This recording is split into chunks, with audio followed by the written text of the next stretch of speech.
All right, so if you're a runner who's been knocked out by sciatica, you know that whole frustrating cycle, right? The hope, then the setback, then more hope. It's exhausting. Well, today, we're going to ditch all that frustration. We're swapping it out for a really clear, system-based approach to get you back out there running, safely, and this time for good. And this quote right here, this is everything. This is the foundation for our entire approach. We are literally throwing the calendar out the window. Your return to running is not about waiting 3 weeks or a month. It's about proving you're actually ready by passing some really specific, measurable checkpoints, or gates as we'll call them. Look, the goal here is super simple. We're going to trade all that guesswork and just hoping for the best for clean, confident decisions. The whole idea is to build a plan based on what your body is actually telling you, not just on wishful thinking. So this brings us to a really fundamental shift in how we think about this. You know, most return-to-run plans fail, and they fail for one big reason. They're based on a clock. They'll say, okay, it's week 2, so you should do this. But here's the thing. Your sciatic nerve has no idea what week it is. It doesn't care about your calendar. It only cares about one thing, how it's being loaded.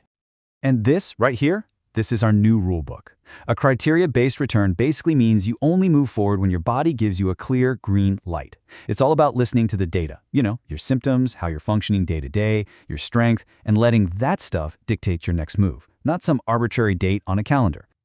Okay, now this might just be the most important concept we talk about today. We have to get our heads around the difference between centralization and peripheralization. So centralization, that's when your pain starts to retreat. Maybe it moves from your foot or calf back up towards your buttock. This is a fantastic sign. It's exactly what we want to see. Peripheralization, on the other hand, is the opposite. The pain starts spreading farther down your leg. That's a huge red flag. And listen, here's the key takeaway. The location of your symptoms matters way more than the intensity. A pain level of 4 out of 10 that's moving up your leg is so much better than a 2 out of 10 that's creeping down towards your foot. So how do we actually apply this? Well, I want you to think of these next 5 gates like airport security for your running plan. You absolutely, positively have to pass every single one of them for 7 days in a row before you even think about lacing up for that first run walk. Seriously, there are no exceptions here. All right, here's the checklist. Let's run through it. Gate number 1. Your symptoms have to be stable for a full week. No getting worse, no new numbness. Gate 2. You got to be able to handle a 30 to 45-minute brisk walk without a major flare-up. Gate 3. Your single leg strength is solid. You're not wobbling all over the place. Gate 4. If an activity does stir things up, those symptoms calm back down to baseline within 24 hours. And finally, Gate 5, and this is a big one. Absolutely no urgent red flags like weakness that's getting worse. You pass all 5 of these for 7 days straight, guess what? You've just earned your boarding pass to start running. So you've passed all the gates. Hey, congratulations, that's a huge step. Now we finally get to start running, but, and this is a big but, we start very conservatively. The whole point of these first 2 weeks is not to build fitness. Forget about that for now. The goal is to gather data and, just as importantly, to build back some trust with your nervous system. Now, what you're seeing here is just a sample starting point. This is not a rigid must-follow plan, but just look at how gentle it is. On days 1 through 4, you might only run for a grand total of 8 minutes.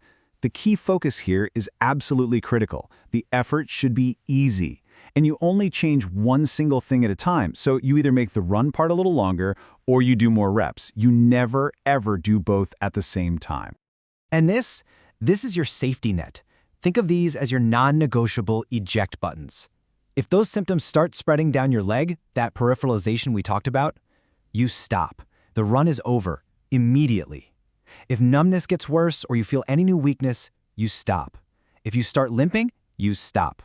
And the biggest rule of all, if your symptoms haven't settled back to your normal baseline by the next day, you do not move forward. You abort the progression and take a step back.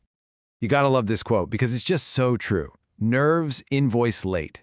You can feel totally fine during a run, you can feel great that evening, but then the nerve sends you the bill the next morning. That 24-hour response, how you feel the next day, that is the ultimate truth teller. It's the final judge on whether that workout was actually a success or not.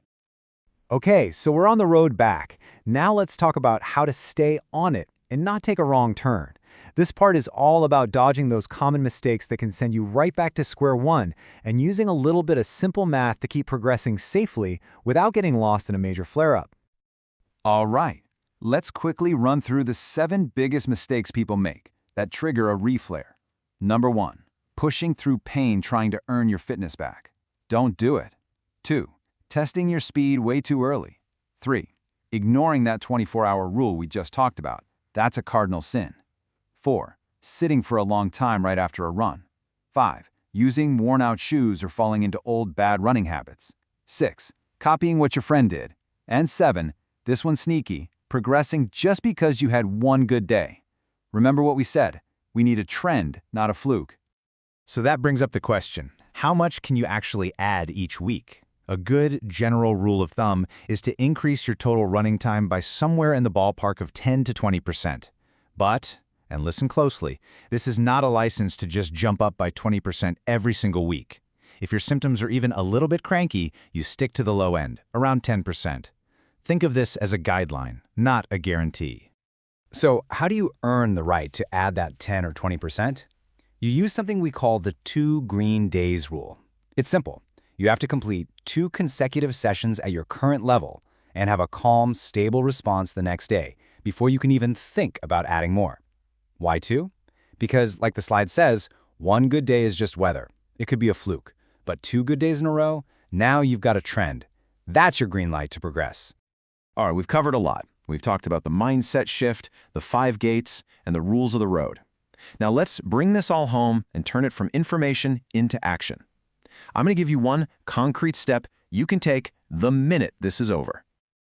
So what can you do right now, in the next 15 minutes, to go from just listening to actually doing? How do we make this real? You're going to start your 7-day readiness log.